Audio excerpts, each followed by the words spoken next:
Bien, mis amados hermanos y amigos, de nuevo estamos acá. Les saludamos en el glorioso nombre de nuestro Salvador, el Señor Jesucristo. Que el Señor les bendiga en gran manera. Mi saludo para todo el pueblo del Señor, de las distintas congregaciones, de las distintas misiones. Los amamos a todos y nuestro deseo es compartir la palabra del Señor tal cual como está consignada en la Biblia. Saludo especial también a los hermanos de la amada congregación Comunidad Cristiana Bíblica Misioneración, establecida allí en Casablanca, acá en Bogotá. Señor les bendiga, un abrazo para cada uno de ustedes y pues esperamos y confiamos que estén bien porque el Señor es fiel. Si Él cuida de las aves, también cuidará de sus hijos, de nosotros. Así que, hermanos, ánimo, el Señor les bendiga. Y mi saludo de verdad para los amigos también, que puedan estar en las casas juntos con los hermanos, porque yo digo, Dios ha permitido esta situación de que la gente tenga reposo, quietud, para el mensaje más importante que hay sobre la tierra, porque hay muchos comunicados, noticias, comunicados científicos, muchas cosas, comunicados de las universidades, pero el mensaje realmente que tiene más relevancia, más importancia sobre el planeta Tierra es el mensaje de Dios, el mensaje de nuestro Creador, de nuestro Padre, de nuestro Salvador. No hay un mensaje más importante, realmente ese es el mensaje de los mensajes. Así que en esta noche, pues yo quiero continuar estudiando de este tema de escatología. Quizá alguien nuevo preguntará, ¿y esa palabra qué quiere decir? Es una palabra compuesta por dos términos griegos, eschaton, que quiere decir fin, y logos, tratado del fin. O sea, la escatología es la materia dentro del cristianismo que se ocupa de estudiar lo porvenir, el asunto del futuro, del fin que se le llama. Entonces, pues, vamos a continuar. He venido hablando del reino de Dios y ayer hablaba que para establecerse el reino de Dios, pues tendría que o tiene que venir Cristo y darse la resurrección de los muertos. También el día de ayer mirábamos que en el Antiguo Testamento esto se anunció por el Espíritu de Dios, está en el libro del profeta Isaías, en el profeta Ezequiel, en el libro del profeta Daniel y en otras partes, como en el libro de Job. Job dijo, yo sé que mi Redentor vive. Y dijo, y en mi carne he de ver a Dios, es decir, en un cuerpo resucitado, en el futuro hablaba, la gente sabía, pueblo de Israel. Y en esta noche yo quiero mirar y corroborar un poco más con la Biblia que el tema de la resurrección era como el pilar, como el eje sobre el cual giraba la predicación del Evangelio. El tema de la resurrección de los muertos y el tema de la resurrección de Cristo, porque es que la resurrección de Cristo es el punto de partida, es como la piedra angular de este tema de la resurrección. La resurrección de Cristo es la prueba de que hay resurrección en el futuro para el ser humano, tanto para salvos como para condenados. Entonces, pues yo quiero corroborar que en el Nuevo Testamento la predicación apostólica giró alrededor de este tema tan importante. He elegido algunos textos para que miremos que esto es así. Los apóstoles predicaron el tema de la resurrección tanto de Cristo y también anunciando la resurrección futura para todos los seres humanos, tanto de salvos y condenados. Vamos a mirar.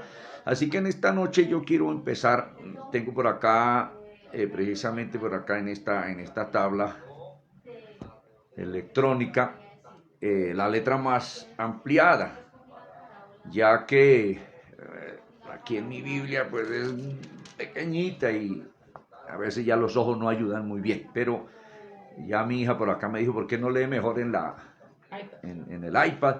Y vamos a intentar hacerlo, porque yo no soy experto en manejar estos aparatos, me ganan, pero vamos a hacerle. Bien, y les invito entonces para que allá en su casa abra su Biblia en el capítulo 4 del libro de los Hechos de los Apóstoles, que es el relato cuando Pedro, después de haber sido usado por el Señor para la curación de un cojo, están allí en el templo y bueno, hablándole a toda la gente de Cristo. Y el tema, mire, capítulo 4, versículo 1 y 2, y aún el 3.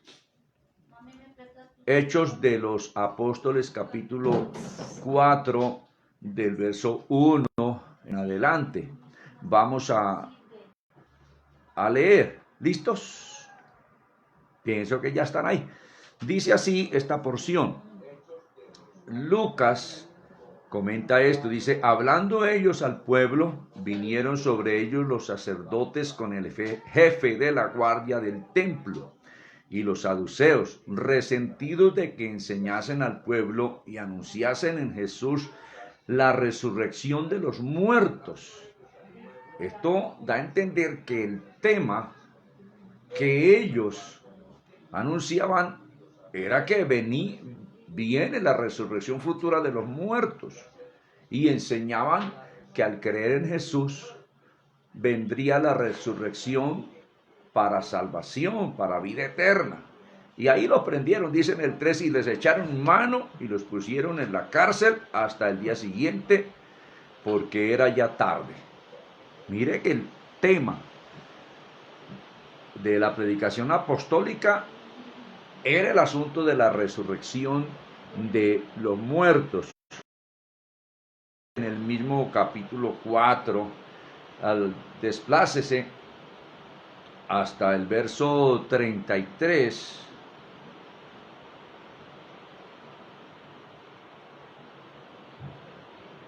dice que la multitud de creyentes tenían todas las cosas en común y eran de una sola alma, de un mismo sentir y muy contentos.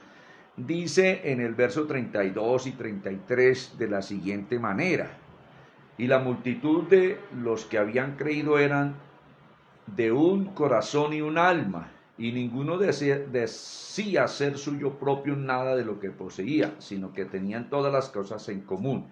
Y con gran poder los apóstoles daban testimonio de la resurrección del Señor Jesús, y abundante gracia era sobre todos ellos.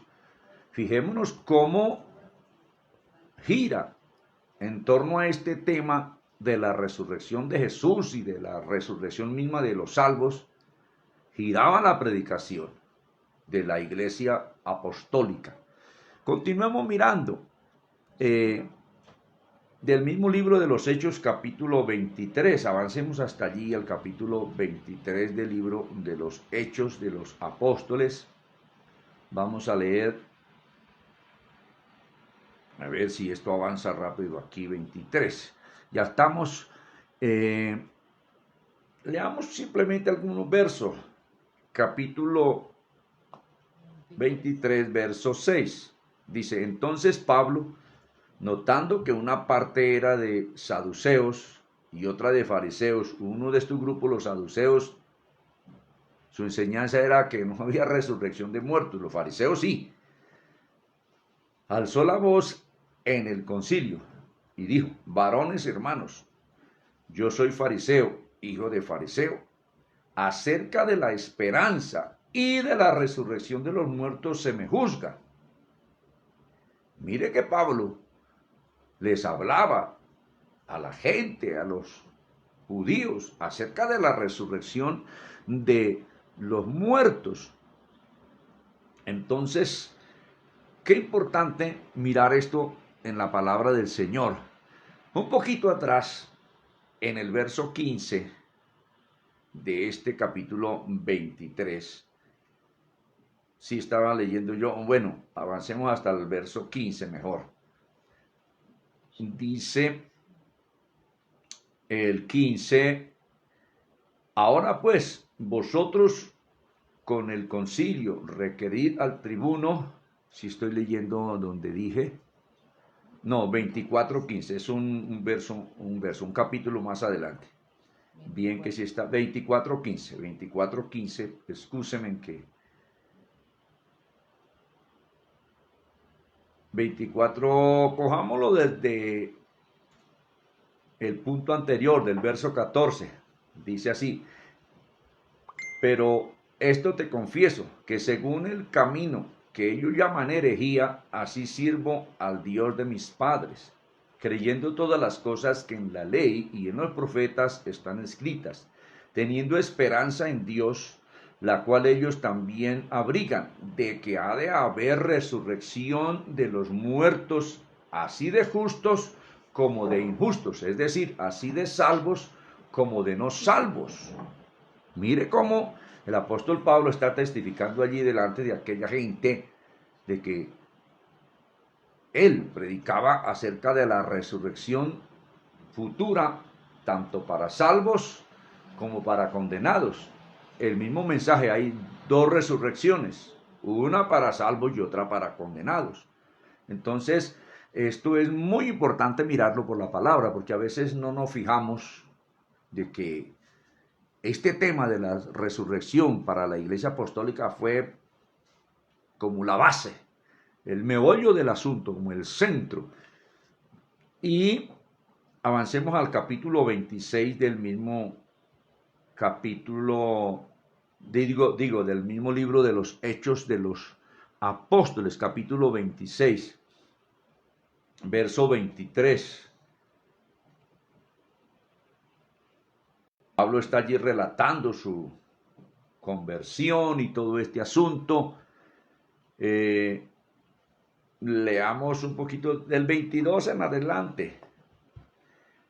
Y le está hablando de cómo Dios lo libró también de la mano de sus enemigos. Dice, pero habiendo obtenido auxilio de Dios, persevero hasta el día de hoy, dando testimonio a pequeños y a grandes, no diciendo nada fuera de las cosas que los profetas y Moisés dijeron que habían de suceder. Verso 23, que el Cristo había de padecer, el ungido, el Hijo de Dios, y ser el primero de la resurrección de los muertos, para anunciar luz al pueblo y a los gentiles, para anunciar ese mensaje, esa revelación de la vida eterna. Repito el verso 23, que el Cristo había de padecer y ser el primero de la resurrección de los muertos. Antes de Cristo y hasta ahora, después de Cristo, nadie ha venido en resurrección como la resurrección de Cristo. Él es el primero, o sea, las primicias, la muestra inequívoca de que va a haber resurrección. Si no fuera esto así, pues no tendría sentido en decir que creemos en Dios. No tendría sentido predicar el evangelio si nos morimos y ahí termina todo. Pues eso sería una cosa pues sin sentido, sin lógica, sin razón. Pero no, hay vida más allá de la muerte y hay vida de una manera especial en la resurrección. Aquí dice el apóstol Pablo que Cristo es las primicias. El mismo apóstol Pablo, escribiendo a los Corintios, también habla de que Cristo es el primero, las primicias. Capítulo 15 de Corintios, a ver si yo puedo por acá, capítulo 15 de la primera carta a los Corintios, 15, por lo menos 22 y 23. Pablo está enseñando. Y casi por todas partes. Dice 22, porque así como en Adán todos mueren, vino la muerte a todos los hombres, también en Cristo todos serán vivificados, tanto los salvos como los condenados, pero cada uno en su debido orden. Luego dice, Cristo las primicias, el primero. Luego los que son de Cristo en su venida. Mire usted, luego los que son de Cristo. O sea que antes de la venida de Cristo, pues no va a haber ninguna resurrección. Y repito, preste atención a esto, hay que mirar la Biblia tal cual como está ahí escrita. Cristo no viene antes de Apocalipsis 19. Se ha enseñado una doctrina que es totalmente ajena al contenido bíblico, que Cristo viene 7 años antes, pero que lo hace de una manera invisible, secreta, que no toca la tierra, que no llega aquí abajo, que eso no está en la Biblia, eso. Nunca enseña la palabra que Cristo viene secretamente, invisiblemente, que llega hasta cierta parte de la atmósfera, que no toca la tierra y que por ahí va a resucitar un poco de gente. Eso no lo enseñó ni Cristo, ni ningún profeta, ni ningún apóstol que crearon esa doctrina y tomaron algunos textos para pretender apoyar esa idea, pero realmente la Biblia no enseña por ningún lado eso. Cristo viene hasta allá en el relato que hace Juan en el Apocalipsis 19, allá está la venida de Cristo. Y dice aquí este texto en el verso 23, pero cada uno en su debido orden, Cristo el primero, luego los que son de Cristo en su venida. Lo que se conoce como la primera resurrección masiva. La segunda resurrección masiva va a ser después del milenio para todos los injustos, los condenados. Entonces mire estas declaraciones tan importantes. Vamos a mirar otros textos del Nuevo Testamento y nos damos cuenta que esta doctrina de la resurrección pues es fundamental. Les invito allí a Romanos, capítulo 1.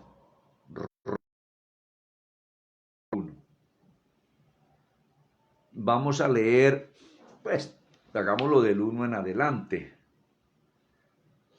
Romanos 1:1.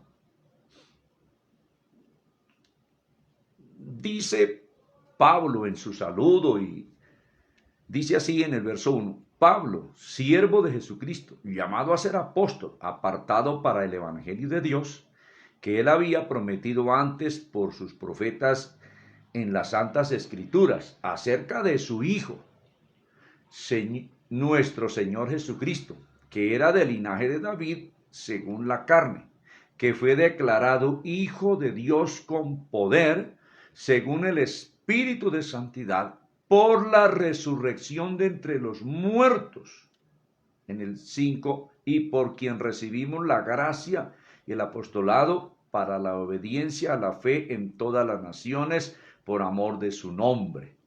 Entonces en el 4, que lo vuelvo a leer, dice que fue declarado Hijo de Dios con poder, según el Espíritu de Santidad, por la resurrección de los muertos.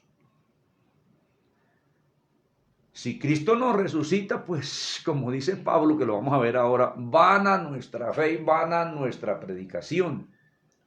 La base, amados hermanos, la esperanza, lo cierto, lo verdadero, es que viene la resurrección. Esto lo tiene que usted entender, amado amigo, si usted no se ha convertido, es por ahí. En la intervención pasada, ayer, les hablaba cómo iba a ser la resurrección de los muertos, que ahí están muchos ejemplos. Hoy estoy hablando un poco más acerca de esto porque considero muy importante mostrar que la Iglesia Apostólica predicó de este tema. Avancemos un poquito más al capítulo 6 de esta carta a los Romanos. Capítulo 6, vamos por lo menos en el verso 5, donde Pablo está hablando de que uno cuando se convierte a Cristo se muere para el pecado, para el adulterio, para la fornicación, para la maldad, y nace para vivir en comunión con Dios para llevar una vida limpia y santa. Verso 5 dice, porque si fuimos plantados juntamente con Él en la semejanza de su muerte, así también lo seremos en la de su resurrección.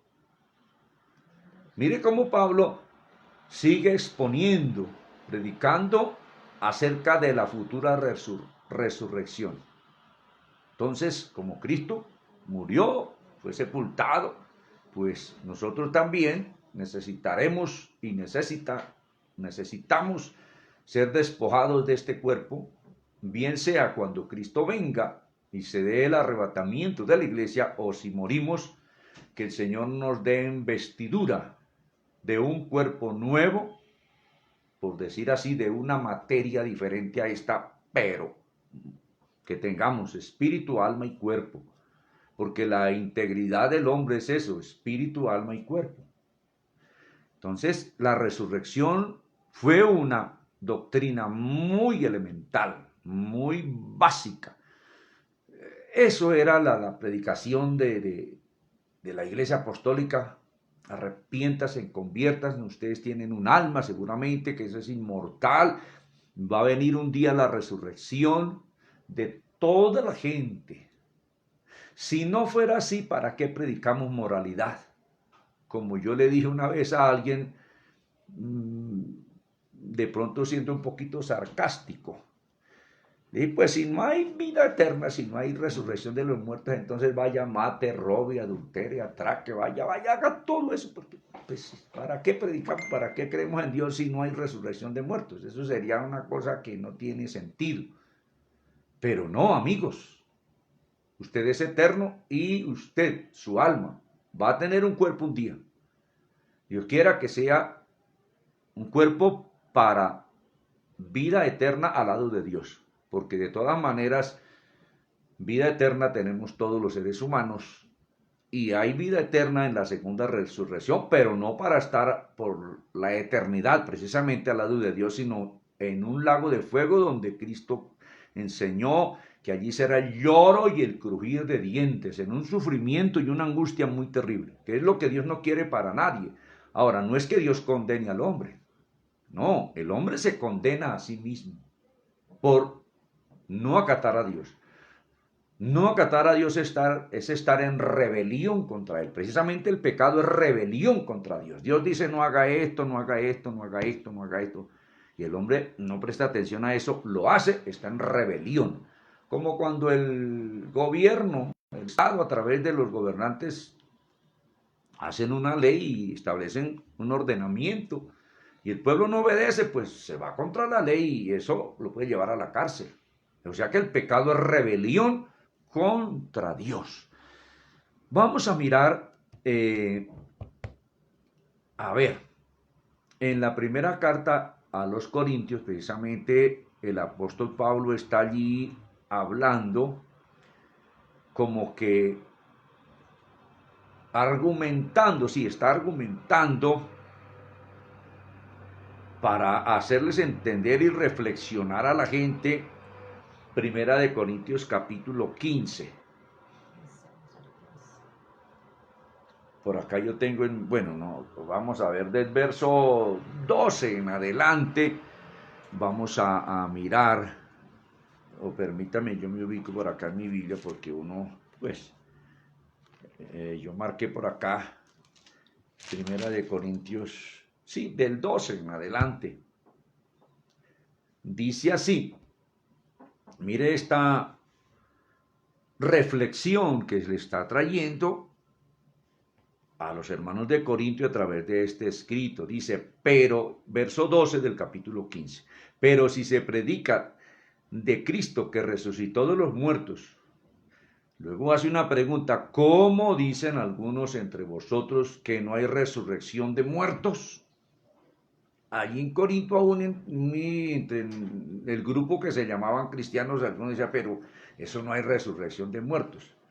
Y a veces hay pueblo cristiano que no cree que va a haber resurrección de muertos. Ellos ni entienden. ¿Por qué no entienden? Por falta de escudriñar las escrituras.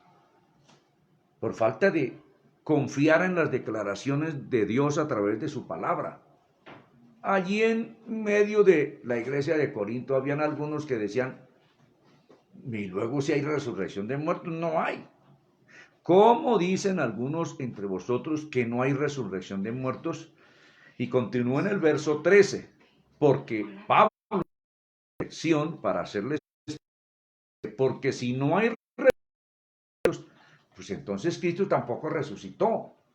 Pero es que Cristo es la señal inequívoca de que hay resurrección de los muertos. Él se levantó de la tumba, o el Padre lo resucitó mejor, porque es que eso es lo que dice la Biblia, dando a entender que Cristo no se resucitó a sí mismo, sino que el Padre lo resucitó. Así es la declaración que tiene la Biblia.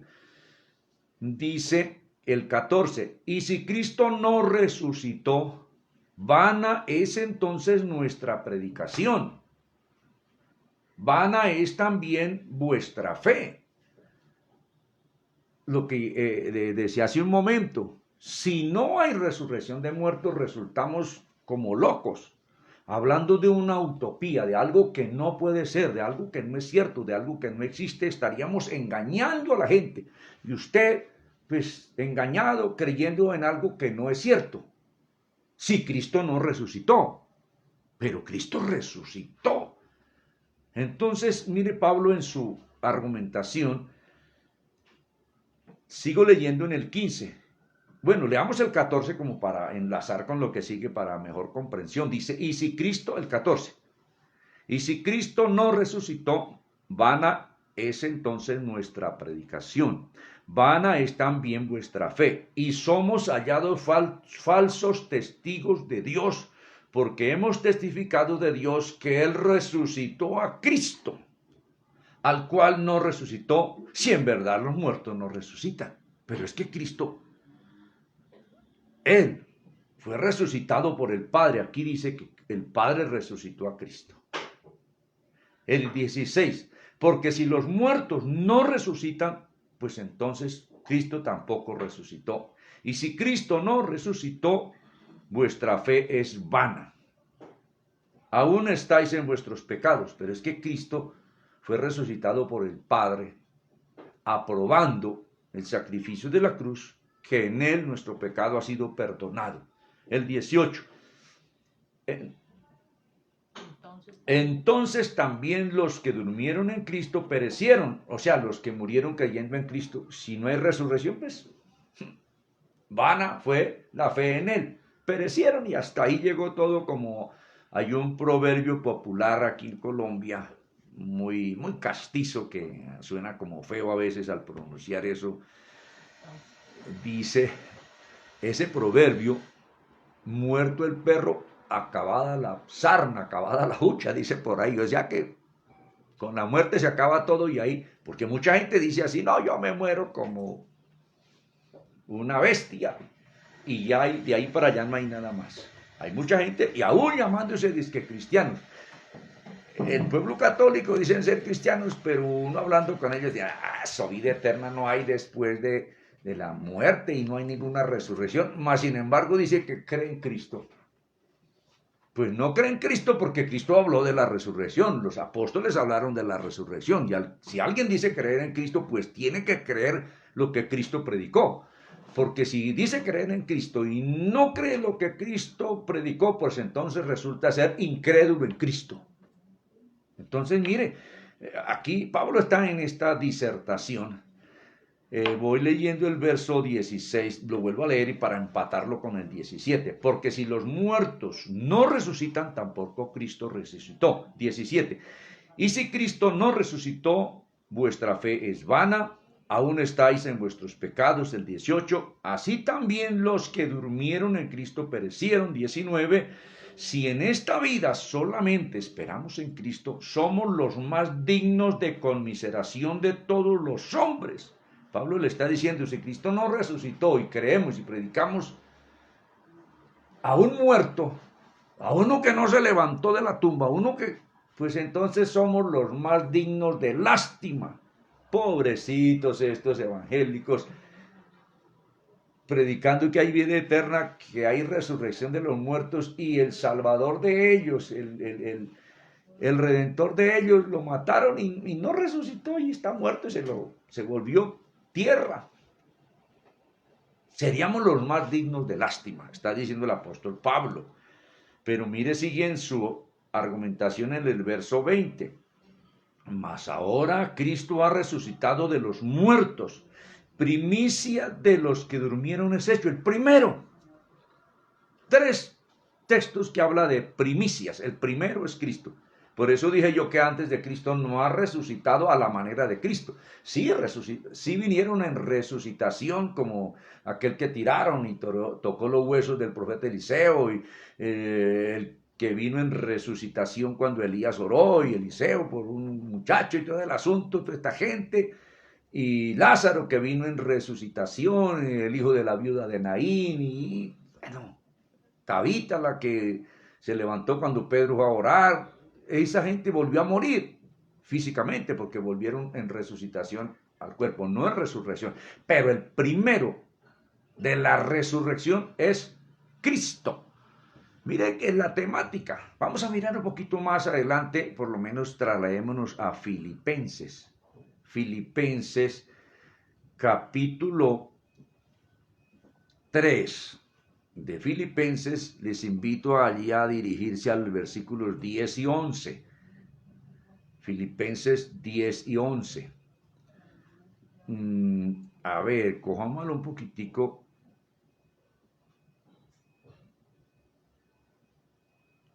A ver, ¿desde dónde? Como para que tenga más sentido la lectura.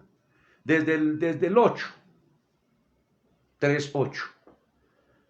Para que haya un poco de más comprensión de esta porción. Dice, y ciertamente aún estimo todas las cosas como pérdida por la excelencia del conocimiento de Cristo Jesús, mi Señor, por amor del cual lo he perdido todo.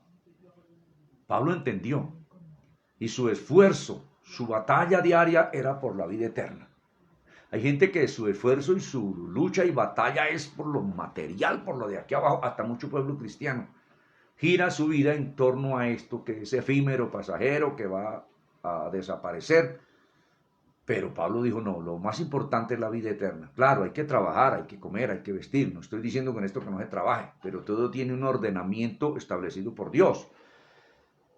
El 9, y ser hallado en él, no teniendo mi propia justicia que es por la ley, sino la que es por la fe de Cristo, la justicia que es de Dios por la fe. El 10, a fin de conocerle y el poder de su resurrección y la participación de sus padecimientos, llegando a ser semejante a él en su muerte, si en alguna manera llegase a la resurrección de los muertos. De entre los muertos. Entonces, mire cómo Pablo compartía este asunto acerca de la resurrección de los muertos. Miremos en Hebreos, vayámonos para Hebreos capítulo 6, Hebreos capítulo 6. Tomémoslos del verso 1 en adelante. Hebreos 6 dice así: por tanto, dejando ya los rudimentos de la doctrina de Cristo, muchas cosas, de que se arrepienta, de que se convierta, vamos adelante a la perfección, no echando otra vez el fundamento del arrepentimiento, de obras muertas, de idolatría, de dejar todo eso, de querer ser justificado por buenas obras y tantas cosas. No quiero decir con esto que no haya que vivir haciendo obras buenas, que es producto de la fe en Cristo, que ahí es donde cuentan delante. Que se tengan buenas obras sin la fe en Cristo, pues la salvación del alma. Doctrina de bautismo, de la imposición de manos, de la resurrección de los muertos y del juicio eterno. Mire que la predicación era acerca de este tema tan central de la resurrección de los muertos y del juicio que vendría a los resucitados. El Señor viene para dar galardón y va a haber como un momento que se conoce como el Tribunal de Cristo, que capítulo 1.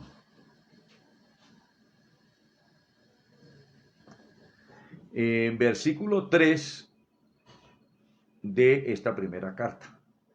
Dice así: bendito el Dios y Padre de nuestro Señor Jesucristo, que según su grande misericordia nos hizo renacer para una esperanza viva por la resurrección de Jesucristo de los muertos.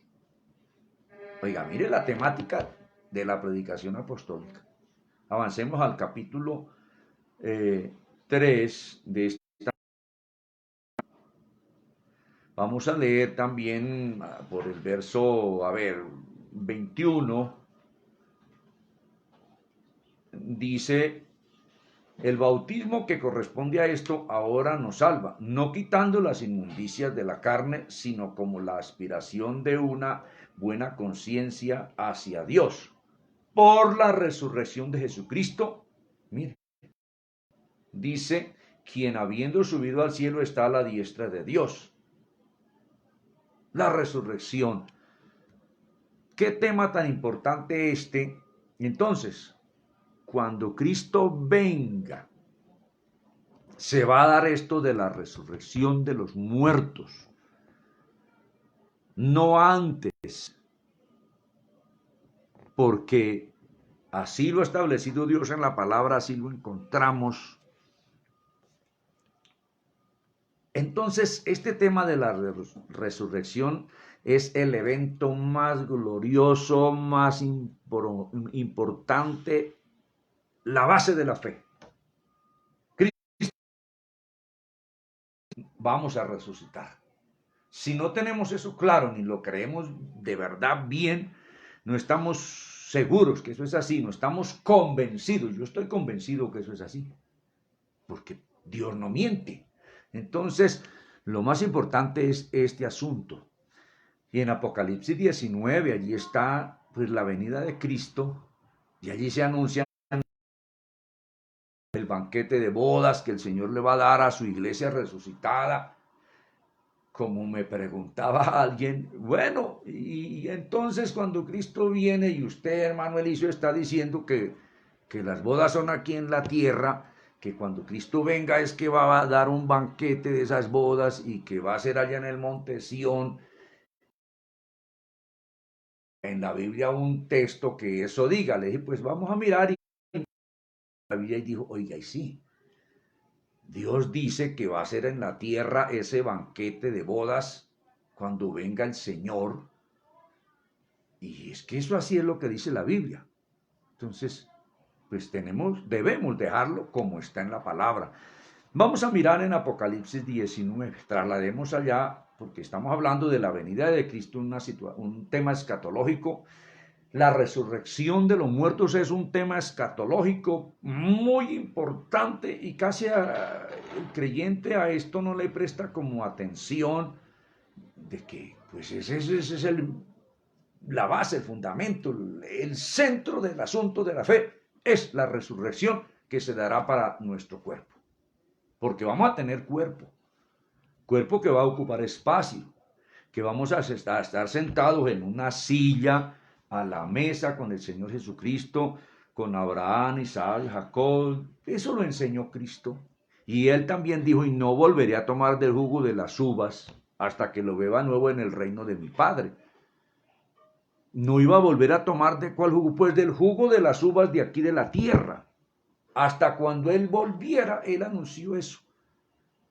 Y entonces, ¿cómo vamos a decir que así no es? Así es, como Cristo enseñó. Él va a dar vino refinado.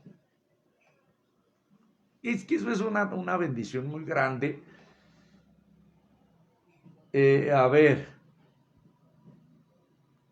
Mire, en el capítulo 19, cuando viene a Cristo, se anuncian las bodas, el banquete. Bodas es la reunión de Cristo con su iglesia.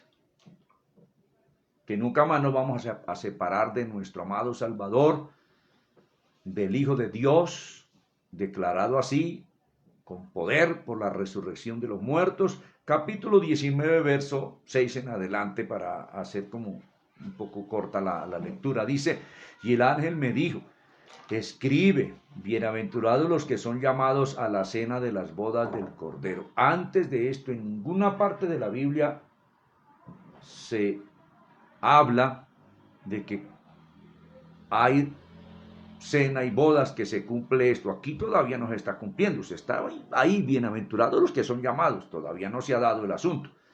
Y me dijo, estas son palabras verdaderas de Dios.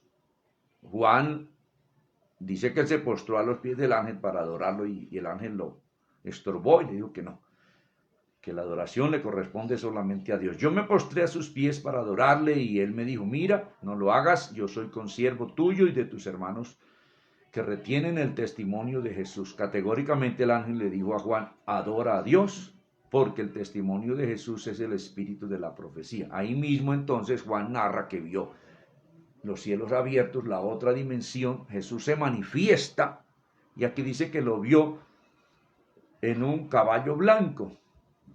En la antigüedad, a los reyes, a los monarcas que eran elegidos o que sucedían a su padre, por lo general el hijo mayor sucedía a su padre en la monarquía para seguir siendo el rey, siempre los montaban en caballos blancos, los hacían ir en redondo de la Plaza Mayor y todo el pueblo con vítores y todo esto. Los judíos no tenían muchos caballos, tenían burros y mulas. A Salomón, cuando fue elegido rey, lo hicieron montar en la mula que montaba David. El rey. Y aquí, de una manera, pues, no sé si irá a ser literal que Cristo venga, aparezca montado en un caballo. Puede ser eso literal, como no.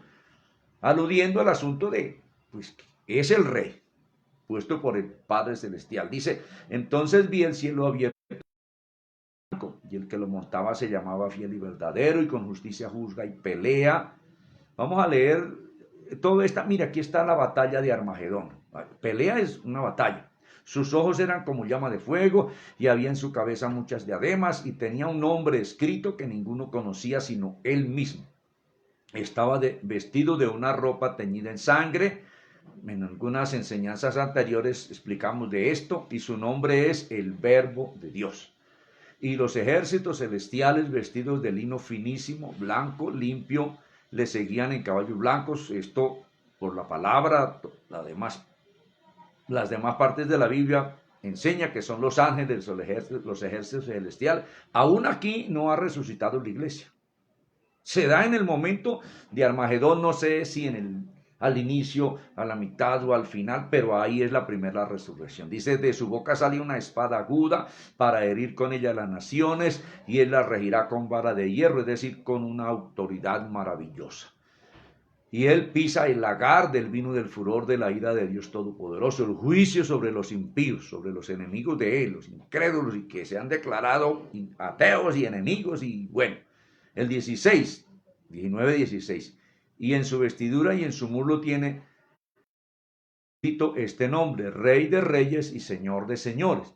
Y vi a un ángel que estaba en pie en el sol, y clamó a gran voz diciendo, a todas las aves que vuelan en medio del cielo, venid y congregaos a la gran cena de Dios. Dios les va a dar a comer a las aves carnes de hombres y de animales. Dice, a la gran cena de Dios, para que comáis carnes de reyes y de capitanes, los que van a llevar a aquellos 3 demonios a manera de ranas por orden del anticristo, y carnes de fuertes, carnes de caballos, de sus jinetes, carnes de todos, libres y esclavos, pequeños y grandes. 19. Y vi a los reyes de la tierra y a sus ejércitos allá en el valle de Armagedón, reunidos para guerrear contra el que montaba el caballo y contra su ejército. ¿Quién podrá darle batalla al Señor y pretender ganarle? Pues eso es una cosa insensata.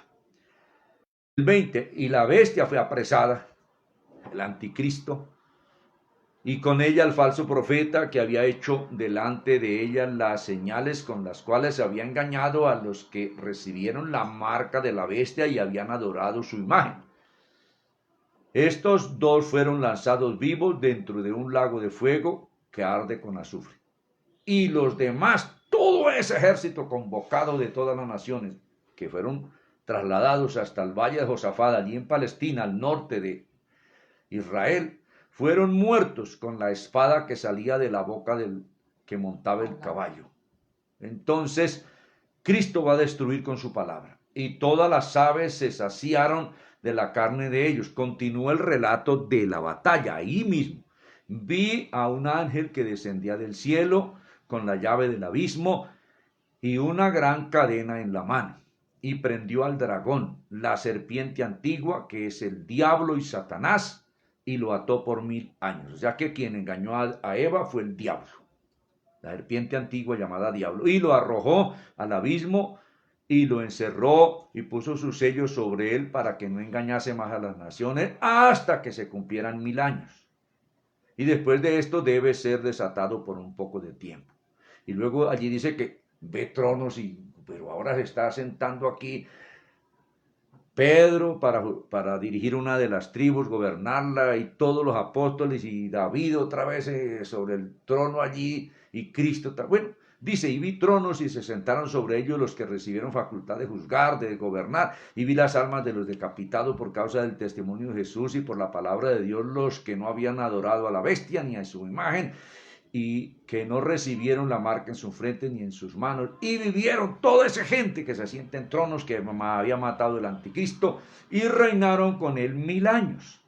Y luego habla de la otra gente que no resucita cuando Cristo viene, pero los otros muertos no volvieron a vivir hasta que se cumplieron 1000 años. ¿Cuáles otros muertos? Pues los injustos, que dice Pablo que habrá resurrección en el futuro de justos y de injustos. Los injustos, los condenados, no van a resucitar cuando Cristo venga, en el relato que hace Juan en el Apocalipsis 19, esto que estamos leyendo.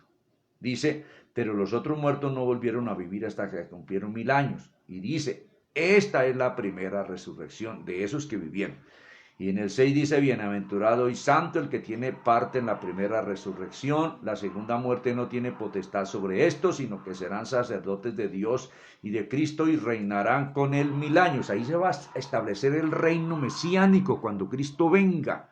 Y no va a ser por allá más allá de las estrellas. Eso es una fantasía muy extraña, esa doctrina que esto no está en la Biblia, porque no ve que el cuerpo resucitado necesita un espacio y va a ser esta tierra. Cristo se manifestó y estuvo parado ahí junto a los apóstoles y todo el asunto.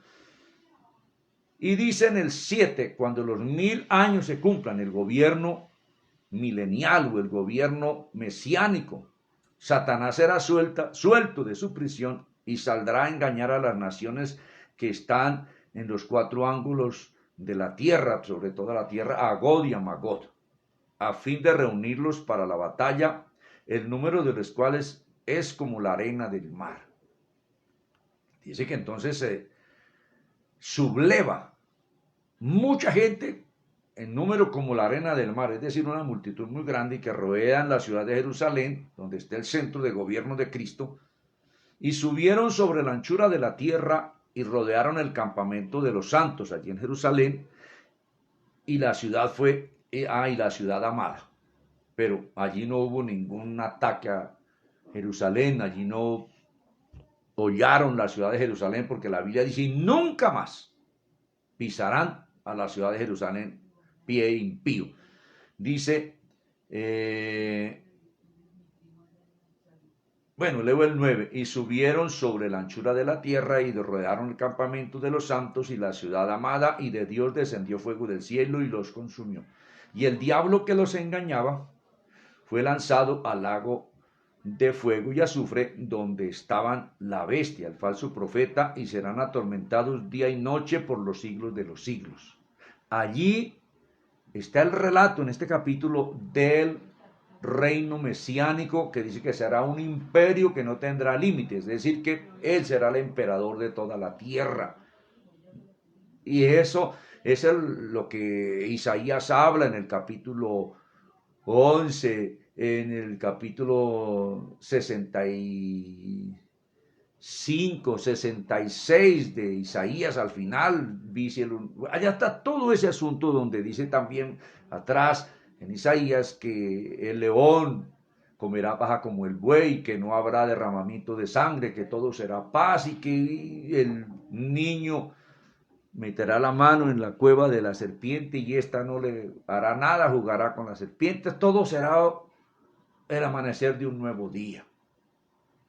Eso es lo que habla la Biblia. Eso va a ser aquí en este planeta Tierra. Pero luego enseguida, seguimos leyendo un poco más, después hablaremos, dice, vuelvo a leer el 10, y el diablo que los engañaba fue lanzado en el lago de fuego y azufre, donde estaban la bestia y el falso profeta que habían lanzado cuando Cristo vino en Armagedón 1000 años antes. Y serán atormentados día y noche por los siglos de los siglos, tanto Satanás, el anticristo y el falso profeta, esa trilogía infernal. Pero sigue la lectura. Vi un gran trono blanco y al que estaba sentado en él, de delante del cual huyeron la tierra y el cielo, y ningún lugar se encontró para ellos. ¿Para quiénes? Pues para el diablo, para el anticristo y para el falso profeta. Dice que huyó. Ahí es donde luego Juan nos narra, ahí vi un cielo nuevo y una tierra nueva. Ahí yo digo que la tierra sufre un cambio, como va a sufrir un cambio nuestro cuerpo en el día del arrebatamiento, si estamos vivos, o para los que estén vivos creyendo en Cristo. Un cambio instantáneo. Por eso Juan dice, vi un cielo nuevo y una tierra nueva. No se narra de la resurrección de todos los injustos, pero ahí resucitan porque es lo que venimos hablando desde atrás. Y luego dice, tengo unos minuticos todavía, vi un gran trono blanco y al que estaba sentado en él, de delante del cual huyeron la tierra y el cielo y ningún lugar se encontró para ellos. Y vi a los muertos, grandes y pequeños, de pie ante Dios, o sea que resucitaron, de pie ante Dios. Y los libros fueron abiertos, se dice que es los 66 libros de la Biblia, y otro libro fue abierto, el cual es el libro de la vida, y fueron juzgados los muertos por las cosas que estaban escritas en los libros según sus obras, según su conducta. El 13, y el mar entregó los muertos que había en él, aludiendo a los que se ahogaron en el mar, los que murieron en cualquier parte, y la muerte y el Hades, los que estaban en el infierno, entregaron los muertos que había en ellos y fueron juzgados cada uno según sus obras. Y la muerte y el Hades fueron lanzados al lago de fuego. O sea que el infierno, la muerte y el Hades, todo eso va a ser lanzado allá junto con el diablo, el anticristo y el falso profeta. Dice, esta es la muerte segunda. Muerte, según el significado etimológico de esta palabra, quiere decir separación. Es decir, esta es la muerte segunda, la separación definitiva de la presencia de Dios. Y el que no se halló inscrito en el libro de la vida fue lanzado al lago de fuego. Ahora, los únicos inscritos en el libro de la vida, los sellados con su espíritu, los nacidos de nuevo. Y luego mire lo que Juan dice, vi un cielo nuevo y una tierra nueva. Como nuestro cuerpo va a recibir el impacto del poder de Dios para ser transformado, ahí Juan simplemente se sorprende y narra de una manera como sorpresiva. Vi un cielo nuevo y una tierra nueva, una atmósfera nueva y una tierra nueva, no otro planeta, no otro lugar, tierra, tierra. Por eso Cristo dijo, hasta que pasen el cielo y la tierra, y dice, mis palabras no pasarán, pues esta tierra tangible también va a pasar. Y esta atmósfera que está tan contaminada, hace unos días hablaban por aquí en Colombia de Cúcuta y el valle de toda esa parte del norte de Santander que estaba contaminado de un humo que la gente no podía ni respirar.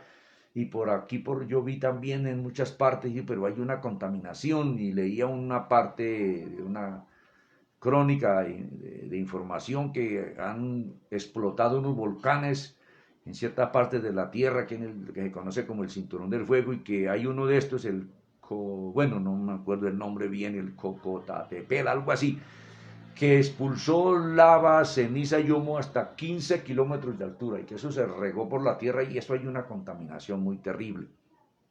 Pero Juan dice que vio una tierra nueva y un cielo nuevo. Como nuestro cuerpo va a tener una transformación para resultar con una materia nueva, con un cuerpo, la tierra de la misma manera, la atmósfera, nuevo. Porque no es que cuando Cristo muere Él redime la tierra, los árboles, toda la creación, y nos redime a nosotros, redime todo. Alguno dirá, pero eso no está en la Biblia. Yo sé que muchos hermanos lo han leído, pero yo quiero que nos traslademos allá a Romanos 8. Y volvemos, si nos queda tiempo aquí para leer un poquito más. Romanos capítulo 8, donde pues se enseña esto. Romanos capítulo 8, por lo menos del verso 18 en adelante, está esta palabra que la tierra está con problemas y gime y como que se siente y con dolores de parto y que nosotros también esperando la resurrección y que toda la creación de plantas, animales, de todo, rocas, esta tierra, toda la creación espera a ser restaurada a la misma altura de los resucitados, de los salvos. Leamos, dice, versículo 18. Pues tengo por cierto que las aflicciones del tiempo presente, que dice, no son comparables con la gloria venidera que en nosotros ha de manifestarse, es decir, cuando venga la resurrección de nuestro cuerpo o la transformación del cuerpo en el arrebatamiento de la iglesia. Porque en anhelo ardiente de la creación, de todos los árboles, de todo el pasto, de los animalitos, de todo, de esta tierra, toda esta creación, mire, porque el anhelo, el deseo ardiente de la creación es el aguardar la manifestación de los hijos de Dios. Dice el 20, porque la creación fue sujetada a vanidad. ¿Cuándo? Cuando Dios maldijo la tierra, se hizo vano, derrumbes, piojos, de toda esta cosa, ciclones, maremotos, problema, no por su propia voluntad, pues la tierra no pecó, sino por causa del que la sujetó en esperanza. ¿En esperanza de qué? De ser restaurada la tierra, de ser hecha nueva. Porque también la creación misma de animales, cada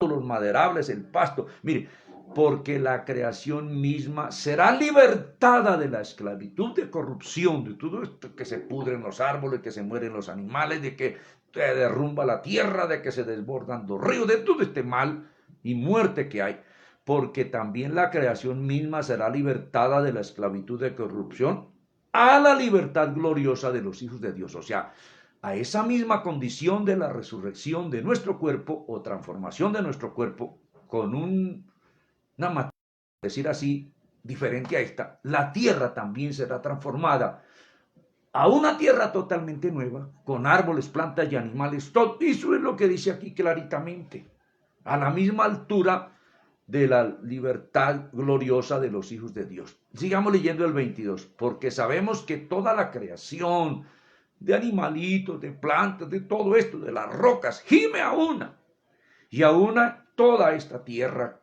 con todo su contenido, está con dolores de parto hasta ahora. Y no solo ella, la tierra, todo, sino que también nosotros mismos en este cuerpo deseamos no morirnos o ser revestidos de uno nuevo, que tenemos las primicias del Espíritu Santo. Nosotros también gemimos dentro de nosotros mismos, esperando la adopción, la redención de nuestro cuerpo. Mire, va a resucitar el cuerpo. Este cuerpo va a ser redimido, repito. Si nos morimos y es sepultado, ese cuerpo va a resucitar. Y si Cristo viene y nos encuentra en este cuerpo, el cuerpo nuestro va a ser redimido, transformado a una materia eterna y perfecta. Mire, ay, esto es lo que dice la palabra. Leí hasta el verso 23. Bueno, lo vuelvo a leer el 23. Y no solo que tenemos las primicias del Espíritu, nosotros también gemimos dentro de nosotros mismos, esperando la adopción, la redención de nuestro cuerpo. Y luego dice, porque en esperanza fuimos salvos, tenemos la esperanza de la resurrección, de la vida eterna. Y comienza a seguir hablando de esa esperanza y de la fe. Entonces, amados hermanos y amigos, esto es lo que dice la Biblia. Y nosotros los predicadores tenemos que ser explícitos y claros y por lo menos leerle al pueblo la palabra y explicarle un poco, que no necesita ni tanta explicación. Simplemente que mucha gente no ha leído estos textos, ni los pastores se preocupan de leerle y de explicarle un poquito. Todos tenemos una capacidad cognitiva de comprensión de la lectura, y ahí es lo que dice. Cristo viene para establecer un reino, su reino mesiánico. Mientras esos 1000 años la tierra no va a ser cambiada. Su centro de ese reino va a estar en Jerusalén. Pero apenas termine el milenio, Satanás se ha lanzado al lago de fuego y resuciten los muertos allá para ir de los condenados para ir al juicio del gran trono blanco. En un momento Juan nos narra, vi un cielo nuevo y una tierra nueva. Esa tierra, esta va a ser transformada para una tierra perfecta donde será la eternidad de Dios con los hombres. En la mañana vamos a mirar ahí para allá cómo es que se va a vivir ya en la tierra nueva, cómo va a ser el asunto. Vamos a dejar hasta acá, porque yo veo ya por aquí son las 8 de la noche. Espero que por lo menos estas lecturas de la palabra traiga claridad a su mente y produzca fe en su corazón, porque Dios es veraz. La palabra de Dios es espíritu y es vida, y es así como está en la Biblia. Entonces tengamos confianza, hermano. En algún día nos toca morirnos y es así. Y si no, si quedamos hasta que Cristo venga, que va a venir en unos días, no sabemos qué tiempo falta, pero va a venir. Si quedamos hasta allá, seremos transformados. Como un día la tierra será transformada, como está ahí escrito, como leíamos ahora en Romanos. Amigo, si usted no se ha convertido a Cristo, su vida está en peligro de ser apartado por la eternidad a un lago de fuego en la segunda resurrección para los condenados. Pero si usted cree en Cristo, ya no resucitará en la segunda resurrección, sino en la primera, para vida eterna, para ocupar un espacio en el reino de Dios, ser feliz con Él, con nuestro Creador, con quien tanto nos ama. Por la misericordia de Él, por creer en Cristo, tendremos ese gran privilegio de la vida eterna con Él. Así que no deseche la palabra de Dios, el amor de Dios, entréguele su vida a Cristo, deje el pecado, ponga su confianza en Él y usted tendrá vida eterna al lado del Señor. Hermanos, jóvenes, adultos, ancianos, consagrémonos a Cristo más. Y en este tiempo que estamos acá en cuarentena, pues mire que Dios nos ha permitido a los pastores que quedemos así con todo este tiempo y todos los días analicemos, preparemos una palabra, y esta es la palabra de Dios que se está extendiendo por el mundo. Otros pastores están hablando de la oración, otros pastores están hablando de la santificación, otros pastores están hablando de mucha temática. Yo estoy hablando de este tema. ¡Qué bendición! Así que vamos a darle gracias a Dios. Amo a todos los hermanos de todas las congregaciones. Yo oro por todos mis hermanos, que el Señor sabe quiénes son esos salvos. Vamos a dar gracias. Padre, Señor del cielo y de la tierra, una vez más te doy gracias porque me permites compartir tu palabra sin necesidad de tanta explicación, porque ahí está clara. Señor, gracias porque tu palabra es vida, tu palabra produce fe en el corazón de los oyentes. Que cada oyente pueda afirmar la fe de los que ya creen en ti, de los que no han creído, que crean en ti, se conviertan a ti, de las tinieblas a la luz de tu verdad, del pecado a no pecado, para vida eterna al lado de nuestro Salvador. Gracias, Señor, por esta oportunidad que me ha dado. Toda la honra y la gloria es para ti, Padre. En el nombre de Jesús, muchas gracias. Amén y amén. Bien, mis amados hermanos y amigos, que el Señor les bendiga. Mañana nos vemos y continuamos con este tema tan bonito. Señor les bendiga.